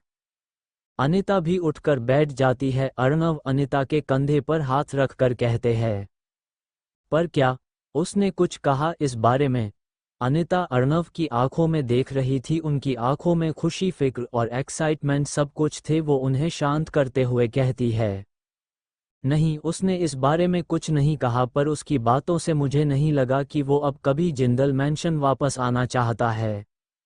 अर्नव का चेहरा उसकी बात सुनकर फीका पड़ जाता है। वो एक गहरी सोच में पड़ जाते हैं। अनिता उन्हें गौर से देख रही थी। अर्नव थोड़ी देर सोचने के बाद अनिता की तरफ देखते हुए कहते हैं, कोई बात नहीं, अगर वो यहाँ नहीं आना चाहता तो कोई बात नहीं। हमारे पास यहाँ दिल्ली में ही इतने सारे विला है, हम उनमें से किसी में हर्ष को उसकी फैमिली के साथ रखेंगे। अनिता भी इस बारे में सोचने लगती है तो उसे भी उनकी बात ठीक ही लगती है। अर्नव ने आगे कहा, मैंने सोच लिया है अनिता, पिछले 11 सालों में हर्ष को जो कुछ भी सहना पड़ा था, हम उसे उसके लिए कंपनसेट करेंगे। मैंने फैसला ले लिया है, मेरे बाद जिंदल ग्रुप्स का अगला सीईओ हर्ष ही होगा। अनिता उनकी बात सुनकर खुश भी थी और उसे दिल में कुछ खटकने भी लगा था। वो अर्नव को याद दिलाते हुए कहती है, पर अर्नव आकाश, उसका क्या? अगर उसे इस बारे में पता चल गया तो उसे बुरा नहीं लगेगा? हर्ष की गैर मौजूदगी में उसने जिंदल ग्रुप्स को इतना वक्त दिया और आप ऐसे? अर्नव अनिता की बात काटते हुए कहते हैं, तुम उसकी फिक्र मत करो। वैसे भी देश विदेश में मेरी इतनी सारी कंपनीज है, मैं उनमें से कोई उसको थमा दूंगा। उसे लेना है तो ठीक, नहीं तो इस बारे में मैं कुछ नहीं कर सकता। अनिता इस पर और कुछ कहने ही वाली होती है कि अर्नव उसकी बात काटते हुए कहते हैं, भूलो मत अनिता, आकाश आज तक भी हमें दादा दादी बनने की खुशखबरी नहीं दे पाया है। उसका इस कंपनी में कोई फ्यूचर नहीं है। और दूसरी तरफ हर्ष, हर्ष के 2 बेटे हैं जो बिल्कुल उसी पर गए हैं, दिखते भी उसी के तरह है और उनका इंटेलिजेंस लेवल भी उसके ही जैसा है। अक्षत और कियान दोनों बड़े होकर आसानी से हमारा ये जिंदल एम्पायर संभाल सकते हैं, वो दोनों ही इस एम्पायर का फ्यूचर है। अनिता इस पर खाली आंखों से अर्णव को देखते हुए कहती है, पर क्या ये फैसला लेने के लिए वजह काफ़ी है? क्या ये आकाश के साथ ज्यादती नहीं होगी? इस पर अर्णव उसे घूरते हुए हल्की तेज आवाज में कहते हैं, तुम क्या समझती हो आकाश दूध का धुला है? मैं तुम्हें उसके कारनामे बताऊं? तुम्हें पता है तुम्हारा वो बेटा आकाश आज भी वैसा ही है जैसा पहले था, उसका मन आज भी काम में नहीं लगता है। ज्यादातर मौकों पर जब भी कंपनी में उसकी ज़रूरत होती है वो गायब ही रहता है, समझी तुम? और मुझे तो यही समझ में नहीं आ रहा है कि तुम आकाश को हर्ष से कंपेयर कर भी कैसे सकती हो। हर्ष को देखो, उसके पास इतने सालों में पैसा पावर कुछ भी नहीं था, पर तब भी कैसे अपने दम पर अपने बीवी और बच्चों का पेट पालता है। और आकाश सब कुछ होने के बावजूद भी ना तो हमें कोई खुशी दे पाता है ना ही अपनी बीवी को। अनिता उनकी बात सुनकर हिल सी जाती है, उसे इस बारे में ज्यादा कुछ खबर नहीं थी। उसे लगा था वक्त के साथ आकाश सुधर गया होगा। अर्णव इमोशनल होते हुए आगे कहते हैं, तुम्हें पता भी है अनिता, हर्ष मुझसे हमेशा कहा करता था कि वो मेरी तरह एक बड़ा और कामयाब बिजनेसमैन बनेगा, पर हमारी एक गलती की वजह से उसके सारे सपने टूटकर बिखर गए थे और उसकी जिंदगी बर्बाद हो गई सिर्फ हमारी वजह से। हम तो इस बात का अंदाज़ा भी नहीं लगा सकते कि इन 11 सालों में उसने क्या क्या सहा होगा। हम इस जिंदल मैंशन में आराम से रह रहे थे और हमारा बेटा ना जाने कहाँ दरबदर घूम रहा होगा। पर बस अब मैं हर्ष के साथ और नाइंसाफ़ी नहीं होने दूंगा, और अगर तुम इस फैसले में मेरे साथ नहीं हो तो कोई बात नहीं, तुम्हें हर्ष और उसके बच्चों की फिक्र करने की कोई ज़रूरत नहीं है। मेरे बेटे और पोतों के बारे में सोचने के लिए मैं अकेला काफ़ी हूँ, समझी? और हाँ, तुम्हें ऐसे बार बार पुणे जाकर उन लोगों से मिलने जाने की भी कोई ज़रूरत नहीं है, ओके? क्योंकि वैसे भी ये सब तुम्हारी वजह से ही शुरू हुआ था। अगर तुम उस वक्त उस कामिनी की बातों में नहीं आती तो आज हमें ये दिन नहीं देखना पड़ता। अनिता उनकी बात सुनकर डर जाती है। उसे अर्णव ऐसे कड़े जवाब की उम्मीद नहीं थी। उसने सोचा नहीं था कि अर्णव उसकी बात का ये मतलब निकाल लेंगे। उसकी आंखें नम पड़ जाती है। वो नामे सर मिलाते हुए रूंधे गले के साथ कहती है, आप गलत समझ रहे हैं अर्णव, मेरे लिए हर्ष और आकाश दोनों बराबर है। वो तो मैं बस। एक बार फिर अर्णव उसकी बात पूरी होने से पहले ही बीच में काटते हुए कहते हैं, हाँ तुम्हारे लिए वो दोनों बराबर होंगे पर मेरे लिए नहीं। मेरे लिए हर्ष और अक्षत कियान अब मेरी पहली प्रायोरिटी है। मेरा फैसला फुल एंड फाइनल है, समझी? तुम्हें मानना है तो ठीक है, वरना मुझे वैसे भी कोई फर्क नहीं पड़ता। ये कहकर अर्णव वहां से उठकर जाने लगते हैं तो अनिता भी जल्दी से बेड से उतरकर उन्हें रोकते हुए कहती है, एम सॉरी अर्णव, मेरे कहने का वो मतलब बिल्कुल भी नहीं था। आप फिक्र मत कीजिए, मैं आपके किसी भी फैसले के बीच में नहीं आऊंगी, पर प्लीज़ आप मुझे हर्ष और अक्षत कियान से मिलने से मत रोकिए। इतने सालों बाद तो मुझे उनके रूप में जीने की एक उम्मीद मिली है।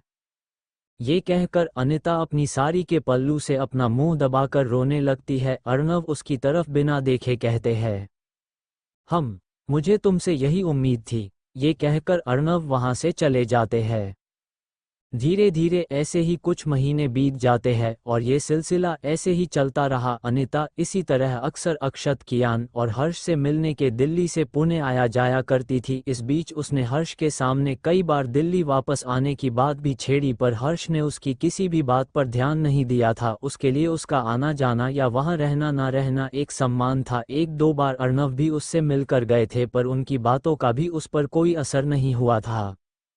आज भी एक ऐसा ही दिन था जब अनिता उन सब से मिलने आई थी। इस वक्त हर्ष घर पर नहीं था, वो अपने काम पर गया था। अनिता सनशाइन अपार्टमेंट पहुंच गई थी। वो जाकर हर्ष और अनन्या के फ्लैट का दरवाज़ा नॉक करती है। अनन्या आकर दरवाज़ा खोल देती है तो अनिता को अपने सामने देखकर इस बार उसे कोई खास हैरानी नहीं होती। अनिता का यहाँ आना जाना अब नॉर्मल हो गया था। वो ज़्यादा रिएक्ट ना करते हुए दरवाज़ा खोलकर अनिता को अंदर आने के लिए कहती है, अरे आंटी, आप आइए, अंदर आइए, बैठिए। अनिता उसे देख धीरे से मुस्कुराकर घर के अंदर आ जाती है। अक्षत और कियान अभी अभी स्कूल से वापस लौटे थे और अपनी फेवरेट कार्टून मूवी देख रहे थे। अपनी दादी को देखकर वो दोनों अपनी मूवी छोड़कर अनिता के पास चले जाते हैं और दादी दादी कहते हुए उसके पैरों से लिपट जाते हैं। अनिता भी ये देखकर खुश हो जाती है। वो मुस्कुराते हुए अपने घुटनों के बल बैठकर उन दोनों को गले से लगा लेती है। वो उन दोनों को अपनी गोद में बिठाकर सोफे पर बैठ जाती है और उनसे यहाँ वहाँ की बातें करने लगती है। हाँ तो क्या क्या किया मेरे अक्षत, कियान ने इतने दिनों में अपनी दादी को मिस किया या नहीं? इस पर छोटे से अक्षत ने अपनी मासूम सी आवाज में कहा, हाँ दादी, हमने आपको बहुत मिस किया। आप हमारे साथ यहाँ क्यों नहीं लेती? अनिता इस बात पर थोड़ी उदास हो जाती है। उसे अच्छा नहीं लगता था कि उसके खुद के पोतों और बेटे से मिलने के लिए उसे इतने इतने दिनों तक इंतजार करना पड़ता था। अनन्या भी वही खड़ी थी। उसने भी अक्षत की ये बात अच्छे से सुनी। ये सुनकर बुरा तो उसे भी लगा था, पर वो इस बारे में कुछ कर भी नहीं सकती थी। वो कभी भी हर्ष के किसी फैसले के खिलाफ नहीं जाती थी। अनिता अक्षत का गाल सहलाते हुए कहती है, कोई बात नहीं दादी, प्रॉमिस करती है जल्द ही हम लोग साथ होंगे। इस पर अक्षत और कियान दोनों एक साथ मुस्कराते हुए कहते हैं, सच दादी? अनिता हाँ में सर मिलाते हुए कहती है, हाँ सच। अनिता ने अभी के लिए उनकी इस बात को टाल जरूर दिया था, पर उनकी ये बात उसके दिल को छू गई थी। अभी हर्ष के आने में काफी समय था। अनिता के दिल में एक ख्याल आता है। वो कहती है, चलो आज अक्षत कियान की दादी उनको शॉपिंग पर ले जाएगी। शॉपिंग का नाम सुनकर अक्षत और कियान खुश हो जाते हैं, जबकि अनन्या जो कि वही खड़ी ये सब सुन रही थी, वो अनिता को देखने लगती है। अनिता मुस्कुराते हुए वहां से उठ जाती है और वो अक्षत और कियान दोनों के हाथ पकड़ लेती है। तभी उसकी नज़र सामने खड़ी अनन्या पर पड़ती है। अनिता अनन्या का चेहरा देखकर ही समझ जाती है कि वो क्या सोच रही है। वो उसे भरोसा दिलाते हुए कहती है, बेटा तुम फिक्र मत करो, मैं इन दोनों को अपने साथ कहीं ले नहीं जा रही हूँ, बस थोड़ी सी शॉपिंग करके वापस ले आऊंगी। तुम चाहो तो हर्ष से इसके लिए पूछ सकती हो। अनन्या को उसकी बात सुनकर काफी बुरा लगा। वो अनिता को देखते हुए कहती है, नहीं आंटी, आप ये कैसी बात कर रही है? आप ऐसे मुझे शर्मिंदा मत कीजिए। ये दोनों आपके पोते हैं और आपको इसका पूरा हक है। आप जाइए, इन्हें लेकर हर्ष से मैं बात करूंगी। अनिता उसकी बात सुनकर बस मुस्कुरा देती है। कहीं ना कहीं उसकी बात सुनकर अनिता के दिल में आज उसके लिए इज्जत काफ़ी बढ़ गई थी। वो अनन्या थैंक यू कहकर अक्षत और कियान को लेकर वहां से निकल जाती है।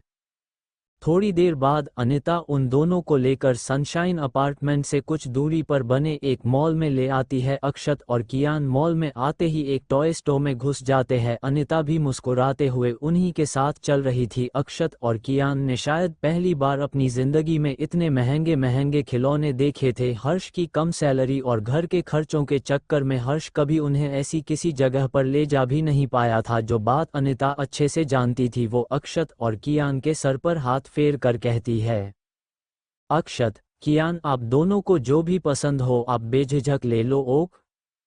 अक्षत और कियान हाँ में सर मिलाते हुए अपनी पसंद के खिलौने लेने लगते हैं। अनिता मुस्कुराते हुए ये सब देख रही थी। इस वक्त रौनक और अर्णव के भेजे हुए कुछ बॉडीगार्ड्स भी उनके साथ मौजूद थे। अनिता अभी अक्षत और कियान को एक के बाद एक टॉयज लेते हुए देख रही थी कि तभी उसके पर्स में रखा उसका फ़ोन बजने लगता है। वो फ़ोन निकाल कर देखती है तो ये अर्णव का फ़ोन था। अनिता ने अक्षत कियान को देखते हुए रौनक से कहा, तुम इनका ध्यान रखो, मैं बात करके आती हूँ। ये कहकर अनिता उस टॉय स्टोर से बाहर निकल जाती है। अक्षत और कियान अब भी अपनी शॉपिंग में बिजी थे। ऐसे खिलौने तो आज तक बस उन्होंने टीवी पर ही देखे थे। अनिता बाहर जाकर अर्णव से बात करने में बिजी हो जाती है।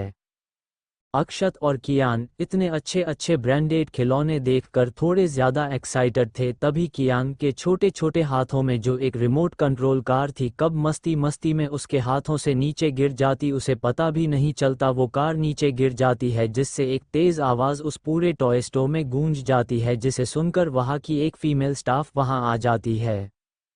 अरे ये क्या हो गया? सत्यानाश!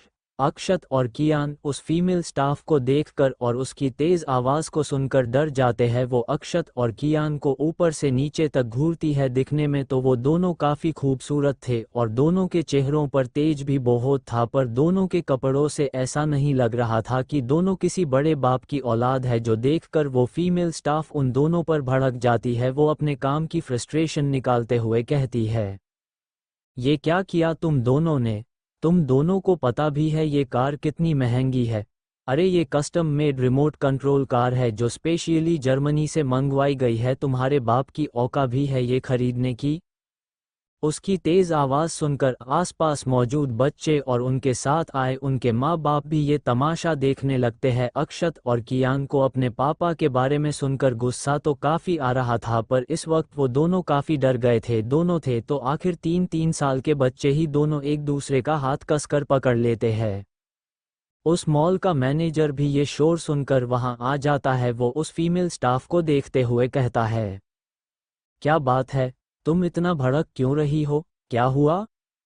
वो फीमेल स्टाफ मैनेजर को देखकर थोड़ा शांत हो जाती है। वो अक्षत और कियान की तरफ इशारा करते हुए कहती है, सर देखिए ना, हमारी custom made remote control car जो हमने स्पेशली जर्मनी से मंगवाई थी वो इन दोनों ने तोड़ दी। इस पर वो मैनेजर भी फ्लो पर पड़ी उस कार को देखता है और उसके माथे से पसीना बहने लगता है। अरे ये क्या किया तुम दोनों ने? अरे इस कार की कीमत जानते भी हो? अब देखना मैं इसकी कीमत तुम दोनों के माँ बाप से ही वसूलूंगा। कहाँ है तुम्हारे माँ बाप?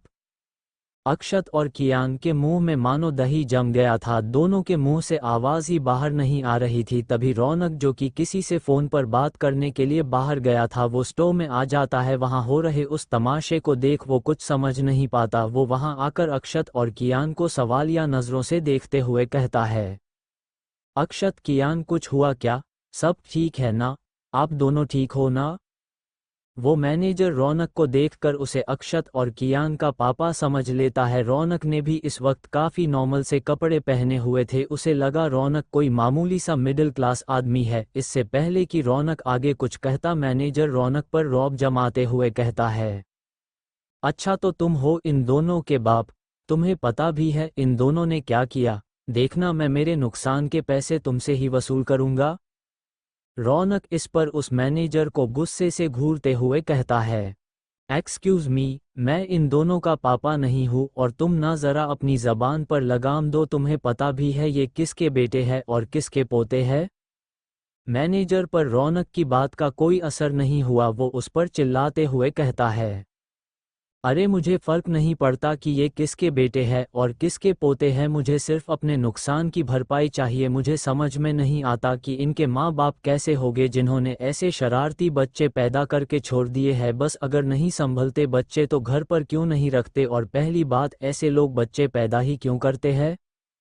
बस इससे पहले कि वो मैनेजर आगे कुछ कहता, एक औरत की कड़क और तेज आवाज वहां गूंज जाती है। अनिता जो कि अर्णव से बात करने के लिए बाहर गई थी वो वहां वापस आ गई थी। उसे ज्यादा तो कुछ समझ में नहीं आया, पर उसने मैनेजर की वो बातें सुनी जो उसने अक्षत और कियान और हर्ष अनन्या के बारे में कही थी। उसे अपने बेटे, बहू और पोतों के बारे में ये सब सुनकर काफी तेज गुस्सा आ जाता है। वो चलकर वहां उनके पास आती है। अक्षत और कियान की तो मानो उसे देखकर जान में जान आती है। वहां मौजूद सब लोग अनिता को ही देख रहे थे। उसकी वो डिजाइनर और महंगी नीली साड़ी, उसके हाथ में मौजूद वो महंगा सा पर्स और उसके चेहरे पर मौजूद तेज देखकर सब समझ गए थे कि ये औरत कोई मामूली औरत तो बिल्कुल भी नहीं है। जरूर ये किसी बड़े बिजनेस टायकून की बीवी या माँ है और किसी बड़े घराने से ताल्लुक रखती है। वो मैनेजर और वो फीमेल स्टाफ जो कि अब तक अक्षत और कियान और रौनक से ऊंची आवाज में बात कर रहे थे, अनिता की पर्सनैलिटी और रौब को देखकर ना चाहते हुए भी चुप हो जाते हैं। अक्षत और कियान दोनों जाकर अपनी दादी से लिपट जाते हैं। अनिता भी उनके बराबर अपने घुटनों के बल बैठ जाती है और उनके सर सहलाते हुए काफी प्यार से कहती है, क्या हुआ अक्षत, कियान, क्या हुआ, जरा दादी को बताओ। इस पर कियान डरते हुए कहता है, वो दादी मेले हाथ छे ना, ये रिमोट कंट्रोल वाली कार गिर गई थी तो ये अंकल और ये आती मुझ पर और अक्षत पर गुच्छा करने लगे। अनिता को ये सुनकर काफी गुस्सा आ रहा था। वो उस मैनेजर और उस फीमेल स्टाफ को घूर कर देखती है, फिर वो सीधा खड़ी हो जाती है और रौनक को एक नज़र देखकर उस फीमेल स्टाफ और मैनेजर को देखते हुए कहती है, रौनक, जतिन से कहकर इस मॉल को खरीद लो और इसे मेरे अक्षत कियान के नाम पर कर दो। ये इनके लिए इनकी दादी की तरफ से एक गिफ्ट है। अक्षत और कियान जब चाहे यहाँ आकर जो चाहे ले सकते हैं, और हाँ, किसी से कहकर यहाँ का स्टाफ चेंज करवाओ। जिन लोगों को बच्चों से बात करने की तमीज़ नहीं होती, उन्हें ऐसी जगहों पर काम करने का कोई हक नहीं है। अनिता कभी किसी से ऐसे एरोगेंटली बात नहीं करती थी। अपने इतने सालों की जिंदगी में उसने कभी किसी पर भी अपने पैसों से और पावर से रौब नहीं जमाया था, पर वो उस मैनेजर और उस फीमेल स्टाफ को देखकर समझ गई थी कि इन लोगों को सबक सिखाना ज़रूरी है। वो आगे कहती है, अक्षत कियान ने जितने भी खिलौने लिए हैं वो पैक करवा कर हर्ष के घर भिजवा देना और इस कार का भी पेमेंट कर दो। ये कहकर अनिता वहां से अक्षत और कियान के हाथ पकड़कर जाने लगती है। वो मैनेजर और फीमेल स्टाफ जो अब तक समझ गए थे कि उन्होंने अनजाने में गलत लोगों से पंगा ले लिया है, वो तेज कदमों से अनिता के पीछे पीछे मैडम मैडम करके जाने लगते हैं, पर अनिता के साथ आए बॉडीगार्ड्स उन्हें ऐसा करने से रोक लेते हैं। अनिता भी उन पर कोई ध्यान नहीं देती और अक्षत और कियान को लेकर वहां से चली जाती है।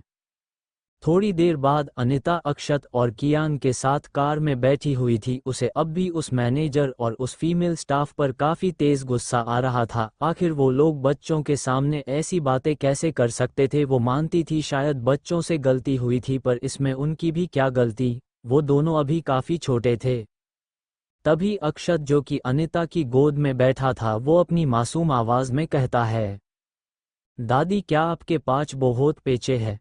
उसके इस मासूम से सवाल पर अनिता मुस्कुराकर उसका सर सहलाते हुए कहती है, हाँ अक्षत कियान, आप दोनों को पता है आपके दादाजी है ना, उनकी ढेर सारी कंपनीज है, उनके पास बहुत पैसे और प्रॉपर्टी है, और वैसे भी ये सब तो आप दोनों का ही तो है। आखिर आप दोनों को ही तो बड़े होकर ये सब संभालना है।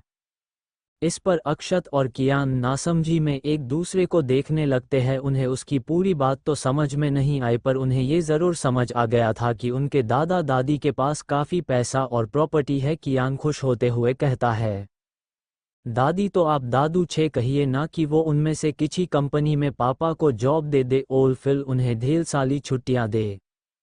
इस बात पर अनिता अक्षत और कियान को सवालिया नज़रों से देखने लगती है। अक्षत भी अपने भाई का साथ देते हुए कहता है, हाँ दादी, आपको पता है पापा पूरे वीक कितना काम करते हैं, उन्हें तो उनके काम से फुर्सत ही नहीं मिलती। वो हमारे और मम्मा के साथ तो टाइम स्पेंड ही नहीं कर पाते। कितनी बार तो वो संडे को भी घर में नहीं रहते, जिस छः मम्मा भी शायद हो जाती है। अनिता ये सब हैरानी से सुन रही थी। उस यकीन नहीं आ रहा था कि इन दोनों छोटे छोटे बच्चों ने इतनी कम उम्र में इतना कुछ समझ लिया है। साथ ही साथ उसे हर्ष पर थोड़ा गुस्सा भी आ रहा था। आखिर वो उसके किए की सज़ा बच्चों को क्यों दे रहा है, जिन्होंने अभी ठीक से दुनिया देखी भी नहीं है। वो अक्षत और कियान के सर सहलाते हुए मन में कहती है, अरे बच्चों, मेरा और तुम्हारे दादाजी का बस चले तो हम हमारा पूरा एम्पायर तुम्हें और तुम्हारे पापा को थमा दे, पर पता नहीं क्यों वो ऐसी जिद पर अड़ा हुआ है कि हमसे कुछ लेना ही नहीं चाहता। अक्षत और कियान उसको चुप देखकर उदास हो जाते हैं। अक्षत अनिता से कहता है, क्या हुआ दादी, क्या आप हमारी हेल्प नहीं करेगी? अनिता का ध्यान टूट जाता है। वो मुस्कुराकर उन दोनों के गाल पर बारी बारी चूम कर कहती है, डोंट वरी बेटा, दादी है ना, दादी सब ठीक कर देगी, आप बस दादी को थोड़ा टाइम दो। यहाँ दूसरी तरफ मुंबई में एक बड़ा सा आलीशान मैंशन, जहाँ दूर दूर तक बस सन्नाटा है और हटे कट्टे और लंबे चौड़े बॉडीगार्ड्स जो ऊपर से नीचे तक काले कपड़ों में लिपटे थे, उनका एक कड़ा पहरा भी मौजूद था। वहां उस मैंशन के गार्डन में एक 55-60 साल का आदमी सफ़ेद कुर्ता और पायजामा पहने वहां मौजूद पौधों को पानी डाल रहा था। उस आदमी का ऑरा रूह कपा देने वाला था। उसके चेहरे पर कोई भी एक्सप्रेशन नहीं था। उसके साथ एक और उसी की उम्र का आदमी था जो कब से उसको ही पौधों को पानी देते हुए देख रहा था। तभी उस मैंशन का बड़ा सा गेट खुल जाता है और एक मारुति सुजुकी कार मैंशन के अंदर दाखिल होती है। वो कार आकर उस आदमी से कुछ दूरी पर खड़ी हो जाती है, पर कार की आवाज़ सुनकर भी वो आदमी अपना काम करना बंद नहीं करता। उस कार का दरवाज़ा खुल जाता है और उसमें से दो 24-25 साल की लड़कियां बाहर आ जाती है और उस आदमी के सामने अपना सर झुकाकर खड़ी हो जाती है। ये लड़कियां कोई और नहीं नव्या और साक्षी है, और जिस आदमी के सामने वो खड़ी थी वो कोई और नहीं उनकी बॉस उर्वशी के पापा सेठ रघुनाथ सिंह रायजादा थे। क्या ये बात सच है कि वो एक शादीशुदा इंसान के प्यार में पड़ गई है और उसे इतने महीनों से लव लेटर्स और मैसेजेस भेजती है? रघुनाथ रायजादा बिना अपना काम बंद किए और बिना साक्षी और नव्या की तरफ देखे कहता है उनको उनकी बेटी उर्वशी की हरकतों के बारे में सब पता चल गया था। वो पिछले 3 महीनों से हर्ष को लव लेटर्स और अलग अलग नंबर्स से उसे मैसेजेस भेजती थी। रघुनाथ रायजादा पिछले कुछ महीनों से फॉरेन टूर पर थे। जब वो इंडिया वापस आए तो उन्हें अपने एक खास आदमी के जरिए अपनी बेटी के कारनामों का पता चला। जी अंकल, हमने उसे समझाने की बहुत कोशिश की, पर नव्या उनके सवाल पर डरते हुए कहती है, जिसे सुनकर रघुनाथ रायजादा की आंखें गुस्से से लाल हो जाती है। उनकी माथे की नसें भी गुस्से से तन जाती है। उनकी आंखों में मौत साफ साफ नजर आ रही थी। अगर आप लोग इस कहानी का अगला भाग सुनना चाहते हैं तो जल्दी से मेरे चैनल को सब्सक्राइब करें और मुझे बताएं कि आपको यह कहानी कैसी लगी।